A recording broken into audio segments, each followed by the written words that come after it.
KPPU perlu turun sampai dengan ke kecamatan, juga menjarah ke ruko-ruko, sehingga orang bisnis meskipun kecil itu persaingannya ada.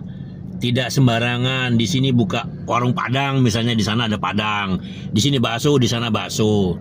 Sehingga harus ada radiusnya, sehingga orang berbisnis itu penghasilannya bagus, bayar karyawan bagus, dari kecil sampai menengah, menengah sampai besar, besar sampai dengan go public.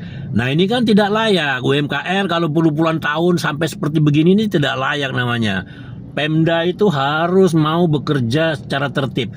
Contohlah Malaysia maupun Singapura, ya, tidak ada sembarangan kaki lima itu berdagang sembarangan. Mereka paling tidak berdagang itu di atas lahan atau bangunan yang ber-IMB.